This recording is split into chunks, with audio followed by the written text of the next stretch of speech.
வடகொரியாவின் புதிய போர்க்கப்பல் நேரில் ஆய்வு செய்த கிம் ஜாங் உன். வணக்கம், இது உங்கள் பிபி மீடியா நியூஸ். நான் உங்கள் வெங்கடேசன். உலக நாடுகளின் கவனத்தை மீண்டும் வடகொரியா தன் பக்கம் திருப்பியுள்ளது. அணு ஆயுத திறனை மேலும் வலுப்படுத்தும் முயற்சியாக 5000 டன் எடை கொண்ட புதிய போர்க்கப்பலில் இருந்து ஏவுகணைகள் மற்றும் பல்வேறு ஆயுதங்களின் சோதனைகளை வடகொரிய அதிபர் கிம் ஜாங் உன் நேர்வில் பார்வையிட்டுள்ளார். இந்த போர்க்கப்பலுக்கு காங் என்று பெயரிடப்பட்டுள்ளது. இது வடகொரியாவின் புதிய தலைமுறை ஏவுகணைகளை தாங்கிச் செல்லும் டெஸ்ட்ராயர் வகை போர்க்கப்பல்களில் 2வது கப்பலாகும்.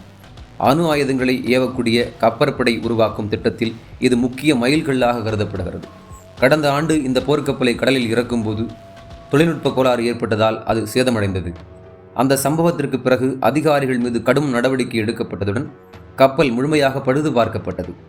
தற்போது வெற்றிகரமாக கடல் சோதனைகளில் ஈடுபட்டு வருகிறது. சமீபத்தில் நடைபெற்ற இந்த கடல் சோதனையில் கப்பலின் முக்கிய பீரங்கி, தானியங்கி பீரங்கிகள், வான்வழி பாதுகாப்பு அமைப்புகள், இலக்கை கண்டறியும் ரேடார் மற்றும் மின்னணு போர் அமைப்புகள் ஆகியவை சோதிக்கப்பட்டன. அதோடு அணு ஆயுதத்தை சுமந்து செல்லும் திறன் கொண்டதாக கூறப்படும் மூலோபாய குரூஸ் ஏவுகணையும் சோதனை செய்யப்பட்டது. இந்த சோதனைகளை கிம் ஜாங் உன் நேரில் பார்வையிட்டு கப்பலை விரைவில் செயலில் ஈடுபடுத்த உத்தரவிட்டதாக வடகொரிய அரசு ஊடகம் தெரிவித்துள்ளது. இந்த நிகழ்வு ஏன் உலகின் கவனத்தை ஈர்த்துள்ளது? காரணம், இதுவரை ஏவுகணை மற்றும் அணு ஆயுத சோதனைகளில் கவனம் செலுத்தி வந்த வடகொரியா தற்போது தனது கடற்படையையும் அதே அளவுக்கு நவீனப்படுத்தும் முயற்சியில் இறங்கியுள்ளது. எதிர்காலத்தில் ஆண்டுக்கு 2 புதிய 5000 டன் போர்க்கப்பல்களையும் அதைவிட பெரிய 10,000 டன் போர்க்கப்பல்களையும் உருவாக்கும் இலக்கை கிம் ஜாங் உன் அறிவித்துள்ளார். இந்நிலையில் சமூக வலைதளங்களிலும் சில யூடியூப் சேனல்களிலும் ஈரானின் கூட்டாளி அணு போர்க்கப்பலில் இருந்து ஏவுகணை சோதனை என்ற தலைப்புகள் பரவி வருகின்றன. ஆனால் தற்போது வெளியாகியுள்ள அதிகாரப்பூர்வ தகவல்களின்படி இந்த சோதனையில் ஈரான் நேரடியாக ஈடுபட்டதாக எந்த உறுதியான ஆதாரமும் இல்லை. இது முழுமையாக வடகொரியாவின் கடற்படை ஆயுத சோதனையாகவே சர்வதேச செய்தி நிறுவனங்கள் தெரிவித்துள்ளன. இன்னும் பல முக்கிய தகவல்கள். இந்த போர்க்கப்பலின் திறன்கள் என்ன? இது அமெரிக்கா, தென்கொரியா மற்றும் ஜப்பானுக்கு எந்த அளவிற்கு சவாலாக இருக்கிறது? அடுத்த பகுதியில் விரிவாக பார்க்கலாம். நன்றி. நான் உங்கள் வெங்கடேசன். இது உங்கள் பிபிவி மீடியா.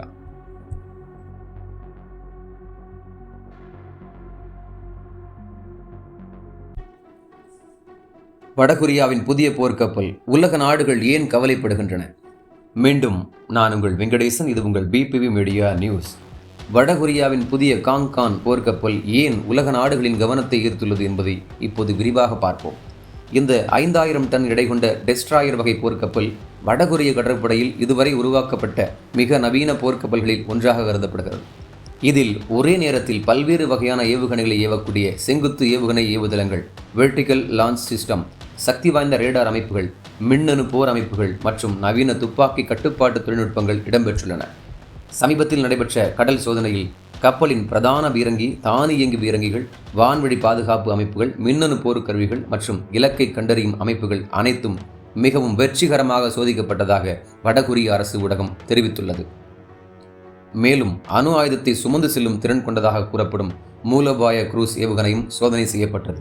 இந்த போர்க்கப்பலை இன்னும் 2 மாதங்களுக்குள் அதிகாரப்பூர்வமாக கடற்படையில் இணைக்க வேண்டும் என்று கிம் ஜாங் உன் உத்தரவிட்டுள்ளார். இதன் மூலம் வடகொரியாவின் கடற்படை திறனை அடுத்த கட்டத்திற்கு கொண்டு செல்லும் முயற்சி தீவிரமடைந்துள்ளது. இது அமெரிக்கா மற்றும் அதன் கூட்டாளிகளுக்கு ஏன் முக்கியம்? இதுவரை வடகொரியாவின் அச்சுறுத்தல் பெரும்பாலும் தரைமட்டத்திலிருந்து ஏவப்படும் ஏவுகணைகள் மற்றும் அணு ஆயுதங்களை மையமாக கொண்டிருந்தது. ஆனால் தற்போது கடலில் இருந்து நீண்ட தூர தாக்குதல்களை மேற்கொள்ளும் திறனை வளர்த்து வருவது அமெரிக்கா, தென்கொரியா மற்றும் ஜப்பானின் பாதுகாப்பு திட்டங்களுக்கு புதிய சவாலாக கருதப்படுகிறது. கடற்படையில் அணு ஆயுத திறனை இணைப்பது எதிரியின் கண்காணிப்பை தவிர்த்து பல்வேறு திசைகளிலிருந்து தாக்குதல் நடத்தும் வாய்ப்பை உருவாக்கும் என பாதுகாப்பு ஆய்வாளர்கள் கூறுகின்றனர். அதே நேரத்தில் இந்த கப்பல்களின் உண்மையான போர் திறன் குறித்து சுயாதீன நிபுணர்கள் இன்னும் எச்சரிக்கையுடன் மதிப்பீடு செய்து வருகின்றனர். மேலும் அடுத்த 5 ஆண்டுகளில் ஆண்டுக்கு 2 என 5000 டன் போர்க்கப்பல்களையும் எதிர்காலத்தில் 10,000 டன் திறன் கொண்ட மிகப்பெரிய போர்க்கப்பல்களையும் உருவாக்கும் திட்டத்தை கிம் ஜாங் உன் அறிவித்துள்ளார். இது வடகொரியாவின் கடற்படை விரிவாக்க திட்டம் மிகவும் தீவிரமாக நடைபெறுவதை காட்டுகிறது. இந்நிலையில் வடகொரியா மற்றும் ரஷ்யாவிற்கு இடையேயான பாதுகாப்பு ஒத்துழைப்பு அதிகரித்து வருவதால் இந்த புதிய கப்பல்களின் தொழில்நுட்ப வளர்ச்சியில் ரஷ்யாவின் உதவி இருந்திருக்கலாம் என்ற சந்தேகத்தை சில ஆய்வாளர்கள் முன்வைக்கின்றனர். ஆனால் இதற்கான உறுதியான சுயாதீன ஆதாரம் இதுவரை வெளியாகவில்லை. அடுத்த பகுதியில் இந்த ஆய்வு சோதனைக்கு உலக நாடுகள் அளித்துள்ள எதிர்வினைகள், ஆசியாவில் உருவாகும் புதிய பாதுகாப்பு சூழல் மற்றும் எதிர்காலத்தில் என்ன நடக்கலாம் என்பதை பார்ப்போம். மீண்டும் நான் உங்கள் வெங்கடேசன், இது உங்கள் பிபிவி மீடியா. வடகொரியாவின் கடற்படை எழுச்சி உலக அரசியலில் புதிய பதற்றமா? மீண்டும் நான் உங்கள் வெங்கடேசன், இது உங்கள் பிபிவி மீடியா. வடகொரியாவின் புதிய காங்கான் போர்க்கப்பலில் நடைபெற்ற ஏவுகணை சோதனை உலக நாடுகளின் கவனத்தை ஈர்த்துள்ளது. இந்த நிகழ்வு வெறும் ஆயுத சோதனை மட்டுமல்ல, ஆசியாவின் பாதுகாப்பு சூழலில் ஒரு புதிய அத்தியாயமாகவும் பார்க்கப்படுகிறது. பாதுகாப்பு நிபுணர்களின் கருத்துப்படி வடகொரியா கடந்த சில ஆண்டுகளாக தரைமட்ட ஏவுகணை திட்டங்களை மட்டுமே முன்னிலைப்படுத்தாமல் தற்போது கடற்படையையும் அணு ஆயுத திறனுடன் மேம்படுத்த முயற்சி செய்து வருகிறது. கப்பல்களில் இருந்து ஏவப்படும் நீண்ட தூர ஏவுகணைகள் எதிரி நாடுகளின் பாதுகாப்பு திட்டங்களுக்கு கூடுதல் சவாலாக அமையக்கூடும். இருப்பினும் இந்த புதிய போர்க்கப்பல்களின் உண்மையான போர்த்திறன் இன்னும் சுயாதீனமாக உறுதிப்படுத்தப்படவில்லை. இதற்கிடையில் அமெரிக்கா, தென்கொரியா மற்றும் ஜப்பான் ஆகிய நாடுகள் வடகொரியாவின் கடற்படை விரிவாக்கத்தை உன்னிப்பாக கண்காணித்து வருகின்றன. பிராந்தியத்தில் ஏற்கனவே நிலவி வரும் பாதுகாப்பு பதற்றம் மேலும் அதிகரிக்கக்கூடும் என ஆய்வாளர்கள் எச்சரிக்கின்றனர். சமீபத்தில் வடகொரிய அரசு ஊடகங்கள் ஜப்பானின் பாதுகாப்பு மற்றும் ஏவுகணை திட்டங்களை கடுமையாக விமர்சித்துள்ளன. அதே நேரத்தில் வடகொரியாவும் ஆண்டுதோறும் புதிய டெஸ்ட்ராயர் வகை போர்க்கப்பல்களை உருவாக்கும் இலக்கை அறிவித்துள்ளது. இந்த நடவடிக்கைகள் கிழக்கு ஆசியாவில் இராணுவ போட்டி மேலும் தீவிரமடைவதை சுட்டிக்காட்டுகின்றன. இந்த சம்பவம் தொடர்பாக சமூக வலைதளங்களில் பல்வேறு தகவல்கள் பரவி வருகின்றன. குறிப்பாக ஈரானின் கூட்டாளியான வடகொரியா அணுசக்தி போர்க்கப்பலில் இருந்து ஏவுகணை சோதனை செய்கிறது போன்ற தலைப்புகள் வைரலாகியுள்ளன.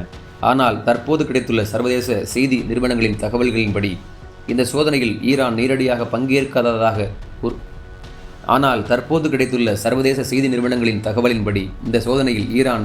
பங்கேற்றதாக உறுதியான ஆதாரம் இல்லை. இது வடகொரிய கடற்படையின் ஆயுத சோதனையாகவே அதிகாரப்பூர்வ தகவல்கள் தெரிவிக்கின்றன.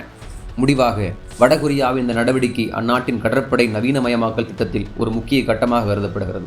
கிம் ஜாங் உன் தலைமையிலான அரசு எதிர்காலத்தில் மேலும் பெரிய போர்க்கப்பல்கள், அணுசக்தி நீர்மூழ்கி கப்பல்கள் மற்றும் கடல் வழி ஏவுகணை திறன்களை உருவாக்கும் இலக்கை வெளிப்படையாக அறிவித்துள்ளது.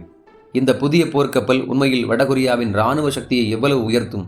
அது ஆசியாவின் பாதுகாப்பு சமநிலையை மாற்றுமா, அல்லது இது ஒரு அரசியல் மற்றும் இராணுவ வலிமை வெளிப்பாடா? இந்த கேள்விகளுக்கான பதில்கள் வரும் மாதங்களில் தெளிவாகும். இதுவரை பார்த்தது வடகொரியாவின் புதிய 5000 டன் காங்கான் போர்க்கப்பல் மற்றும் அதில் நடைபெற்ற ஏவுகணை சோதனை குறித்த சிறப்பு செய்தி. நன்றி. தொடர்ந்து உலகின் முக்கிய நிகழ்வுகளை நடுநிலையான மற்றும் துல்லியமான செய்திகளாக வழங்க பிபிவி மீடியா நியூஸை பாருங்கள். வணக்கம். நான் உங்கள் வெங்கடேசன்.